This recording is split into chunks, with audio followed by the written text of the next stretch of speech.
In this episode, we talk about holistic progress cards introduced by a standard-setting body by the NCERT. We also talk about an accident from Mumbai where a BMW car collided into a two-wheeler leading to a woman's death. But first, we talk about Jharkhand. Hi, I am Niharika Nanda, and you are listening to Three Things, the Indian Express news show. Jharkhand Mukti Morcha leader Hemant Soren was sworn in as the Chief Minister of the state once again on 4th of July after he was granted bail by the Jharkhand High Court on 28th of June. He had been arrested by the Enforcement Directorate 5 months back in relation to a money laundering case over a plot of land in Ranchi. Last Wednesday, 45 MLAs of the ruling coalition elected Hemant Soren as their leader, which was followed by former CM Champai Soren stepping down from his position. To understand how this transition took place and how it will impact the upcoming Jharkhand Assembly elections, we have Indian Express's Abhishek Angad joining us. Abhishek, for those of our listeners who might not remember, can you tell us why did Hemant Soren resign from the post of the Jharkhand CM 5 months back? So Jharkhand state had been reeling under a lot of raids by ED. So in 2021-22, ED had arrested Hemant Soren's advisor and his aide in his constituency Burhed, whose name was Pankaj Mishra. Lately, he was questioned then also, and then in 2022-23, while investigating a different case, Enforcement Directorate had said that, Hemant Soren's name had also popped up in that investigation, and that's why he was called. So the allegation being that this illegal possession and acquisition of 8.6 acres of land in Ranchi, Jharkhand, and that particular land has been illegally occupied or possessed through the proceeds of crime, and that's how the ED came into picture. So while questioning and investigating that matter, Hemant Soren was said that ED is going to arrest them by January 31. 31 they came for the questioning, and 31 evening they had conveyed that he will be arrested. So smartly what Hemant Soren had done was,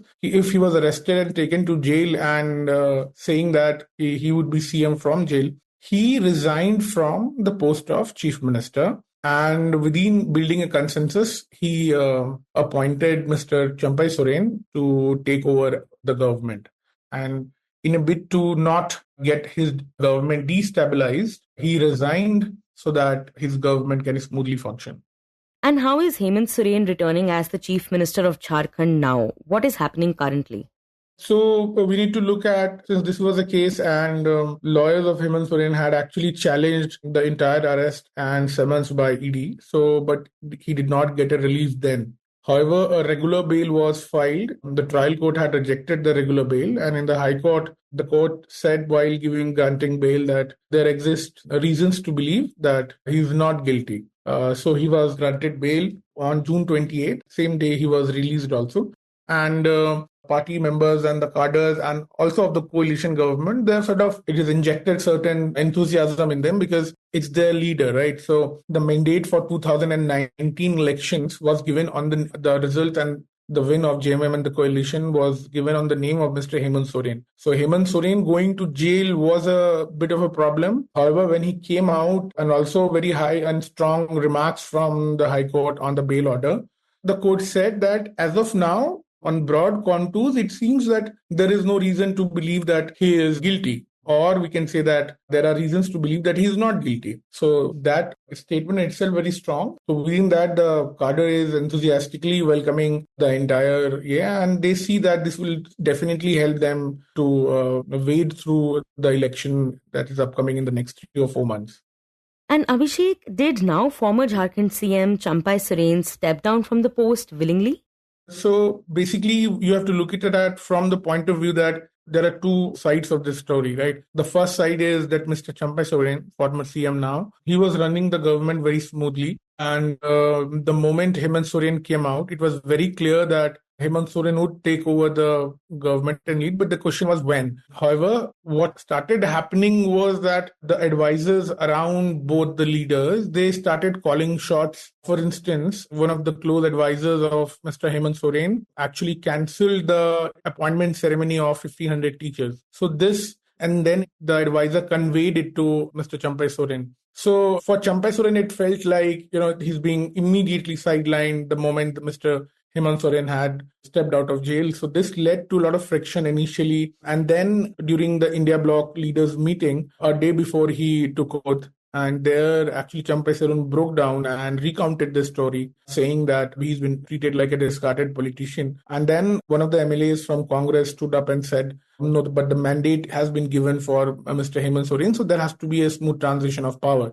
No, it's not that Mr. Champai had very ill intention about not giving up the power, but it was around Champai Soren that a situation was created that he's being ousted from the post than he's required to do so. And in this bid, there were a lot of miscommunications which had happened. And Mr. Soren also met Mr. Champai Soren twice to convey if there are any issues, then that has to be sorted. However, Champai Soren still stick to the fact that the treatment meted out to him was not fair while power transfer. And we get a glimpse of all these things also when he comes to Raj Bhavan for oath-taking ceremony of Mr. Hemant Soren. He arrived late and he was very aloof and he was not talking to anyone. So that sort of dissatisfaction remains. And now that Hemant Soren has been sworn in as the Chief Minister, how do we see Champai Soren fitting into the situation and into the JMM? So there was a concern within the Soren camp that what if he doesn't give up power? What if Mr. Champai doesn't give up power? So that would actually lead to certain kind of crisis. But now that the power transfer has happened, however not smooth that as it was supposed to be, Hemant Soren and his camp is out to remain very cautious about the entire episode, and it will depend on how Champai Soren also reacts in the days to come. But as far as the information that we are getting, it seems that Champai Soren may get a cabinet post still. However, Mr. Soren will remain super cautious because there's this understanding that if not come out of jail and he'd remained the CM for the next 4 months, then it would have been more difficult to get the post of the CM from Mr. Champai Soren, and it would have been more reluctant now. And there seems to be certain issues brewing between the two camps, between their advisors, as per the sources that we are being informed right now. So yeah, there will be caution from both sides. One side there is dejection, and the other side there seems to be a little disappointment. And how do we expect all these developments to impact the upcoming Jharkhand Assembly elections? Yeah, so before that, we need to understand that the 5 ST scheduled caste reserved seats in Jharkhand in the Lok Sabha elections, and the results had made the case for the fact that the jailing of Hemant Soren had actually impacted a lot of people's mind in Jharkhand, because JMM was able to percolate the narrative that the injustice has been meted out to Hemant Soren, as well as the fact that there were just false cases that has been charged upon him. So the result of this was that the people were actually tilted towards JMM and the Congress, and that is the reason the BJP lost all 5 ST reserve seats in the state in the Lok Sabha election, despite PM Modi inaugurating several schemes from Jharkhand and also visiting tribal icon Birsa Munda's birthplace. They could not open a single account. Vis-a-vis, if you see Chhattisgarh or Madhya Pradesh, where they won most of the tribal reserved Lok Sabha seat. So now, if you extrapolate this to the assembly election, you will see that there are 28 seats in Jharkhand. So Hemant Soren coming out is a clear message by the Hemant Soren will give to the electorate that, look, I was charged in the false case, and this is what the High Court has said. And, the BJP did everything in their power to actually destabilize the government, but at the end, he got justice. This is what he claimed during a recent video post on social media platforms. So the assembly elections, JMM and Alliance are poised to fight it on the ground that the ED and CBI had been continuously raiding a lot of places and the leaders in the state, and they did not want their government to smoothly function. And Abhishek, what issues can we expect the BJP to focus on as far as the Jharkhand Assembly elections are concerned? From the BJP's point of view, the recent controversy surrounding Champai Soren has given them a little bit of issues to fight the election on, because they have been alleging that once a dynast, always a dynast, and Soren family couldn't digest the fact that a non-Soren member of the tribal community had been at the helm of the power, but they just wanted to remove that. And this shows the lust for the power. So BJP has been capitalizing on this particular aspect of the issue. But these are some of the issues that are relevant now. Largely for BJP, the issue will be obviously Champai Soren and the larger corruption that the state has been facing. For instance, the cost of the illegal mining was around 1,200 crores. This is what ED is saying in Sahibganj area district. So that's one angle. And there were other numerous cases. The cash of around more than 30 crores cash was found with Mr. Alamgir Alam, who was then the Rural Affairs Minister and Congress's leader. So there has been evidences and there have been certain allegations. So combining both, they are going to focus on the elections.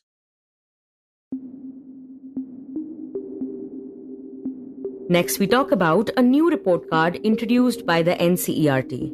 The NCERT has created a standard-setting body which has released a holistic progress card for students studying in classes 9th to 12th. The HPCs are a part of the government's effort to make school report cards more holistic in nature, encompassing diverse skills and competencies and going beyond just the marks secured by students in their school exams. This is being done in order to align the report cards with the National Education Policy of 2020 and the National Curriculum Framework for School Education. To learn more about the HPCs and what they will include, we have Indian Express's Abhinaya Harigovind joining us. Abhinaya, can you begin by telling us what is a holistic progress card and also talk about the standard setting body that has been established by the NCERT? So the holistic progress card is the type of progress card that's been developed in keeping with the National Education Policy of 2020 and the National Curriculum Framework for School Education 2023. So the National Education Policy of 2020 suggests that report cards are supposed to be holistic 360-degree report cards, which need to include self-assessment, peer assessment, and teacher assessment, and that it needs to be able to focus on diverse competencies and skills of the student instead of just looking at the marks. So this is what the holistic progress card is. This has been developed for the different educational stages, which is that it has been developed for the foundational stage, which is classes 1 and 2, the preparatory stage, which is for classes 3 to 5, the middle stage, which is classes 6 to 8, and the secondary level, which is for classes 9 to 12. So the secondary level holistic progress card is what was released recently. These holistic progress cards have been developed by PARAKH, which is a standard-setting body under the NCERT. PARAKH is essentially meant to set standards on student assessment, conduct achievement surveys, and work on bringing in equivalence across different school boards. PARAKH stands for Performance Assessment, Review and Analysis of Knowledge for Holistic Development. Right. And why has the NCERT released the HPCs and how different will these be from the students' regular report cards?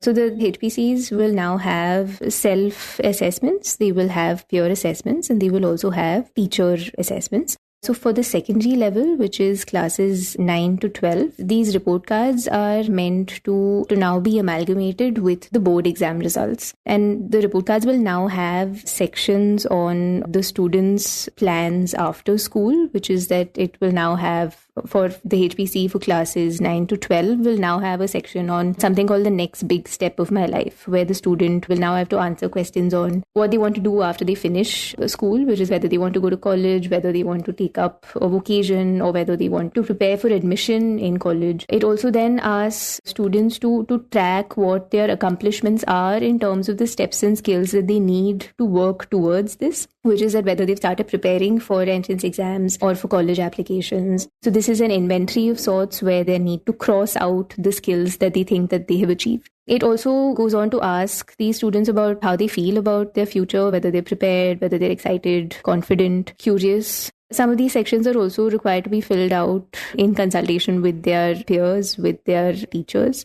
So this is essentially the self-evaluation and peer evaluation sections. And there is also a teacher assessment section where teachers are then required to assess the competency of the student in terms of activities like projects, individual research projects, or in terms of classroom interactions. And will it be mandatory for all the states to adopt the HPCs?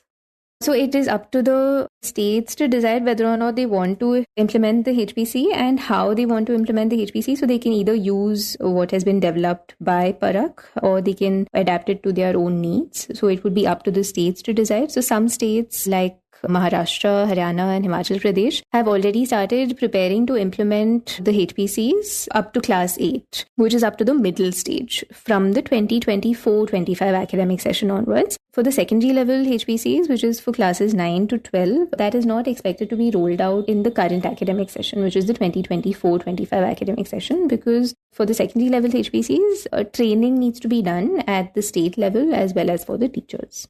And how will the teachers be trained in order to be able to incorporate the HPCs into the system? So according to PARAKH, teachers and as well as master trainers at the state level, at the NCERT level, will have to be trained to understand what sort of competencies the student will have to acquire at the secondary level and how these competencies can then be related to the content and the outcomes that the student is expected to achieve at that level.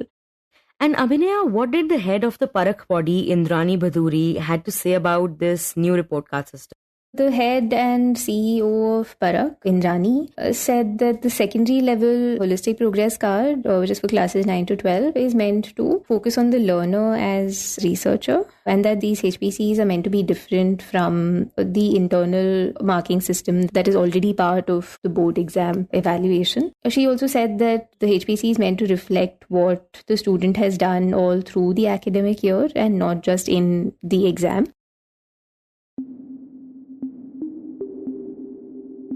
And in the end, we talk about a BMW hitting a two-wheeler leading to a woman's death.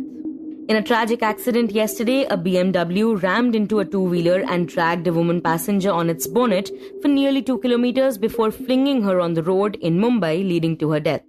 The BMW is said to be owned by a local Shinde Sena leader, Rajesh Shah. Shah and his driver, Rajrishi Bidawat, have been arrested for allegedly helping Shah's son Mihir Shah after he allegedly mowed down the woman, identified as Kaveri Nakhwa, a resident of Varli Kolivada, while Mihir is said to be absconding. Kaveri was heading back with her husband Pradeep Nakhwa to sell fish bought from the Crawford market. Pradeep Nakhwa was injured in the incident. Shah's 24-year-old son Mihir was driving the vehicle while Bidawat was with him, the police said. A case of culpable homicide not amounting to murder has been registered against Mihir. According to the police, the accident took place at 5:25 a.m. on Dr. Annie Besant Road in Worli area. When the vehicle hit the couple's scooter from behind, they were flung in the air and landed on the bonnet of the vehicle. The man quickly jumped off, but the woman couldn't and was dragged with the car. The accused then took the ceiling to reach Bandra, and at Kalanagar area, the accused dropped off the driver, abandoned the car and fled, the sources said. Meanwhile, some local residents rushed the woman to the hospital, where she was declared dead. Her husband sustained injuries on his leg, and based on a complaint filed by him, the Worli police has registered the case. Pradeep Nakhwa said, quote, "If the car driver had shown some humanity and stopped, my wife would have been alive today." Unquote. Amid allegations that Mihir was partying at a bar in Juhu where he consumed alcohol and left at 1:28 a.m., police have collected CCTV footage from the bar and from multiple CCTV cameras capturing the incident. Speaking to the reporters, Chief Minister Eknath Shinde said that everyone is equal before the law and every incident is the same before the government, and that the investigation will happen according to rules and regulations. Mumbai में hit and run का जो घटना जो हुई है बहुत ही दुर्भाग्यपूर्ण है, दुखद है और मैंने पुलिस के साथ बात की है, मेरी बातचीत हुई है। इसमें कोई भी हो उसको एक नज़रिए से देखा जाएगा, किसी को भी बख्शा नहीं जाएगा। कानूनी कार्रवाई जो है वो सख्त की जाएगी नियम के अनुसार। वो जो भी हो कानून के सामने सब बराबर है। While Shiv Sena UBT leader Aditya Thackeray said that there should be more visible policing on the roads, the entire accident has been captured on CCTV cameras and the culprits should get harsh punishment. There should not be any politics over the incident. In a similar incident, 2 persons, both techies, were killed when their two-wheeler was hit by a Porsche, allegedly being driven by a 17-year-old in Pune on May 19. You were listening to 3 Things by the Indian Express. Today's show was edited and mixed by Suresh Pawar and produced by me, Niharika Nanda. If you like the show, then do subscribe to us wherever you get your podcasts. You can also recommend the show to someone you think will like it. Share it with a friend or someone in your family. It's the best way for people to get to know about us. You can also tweet us at Express Audio and write to us at podcasts@indianexpress.com.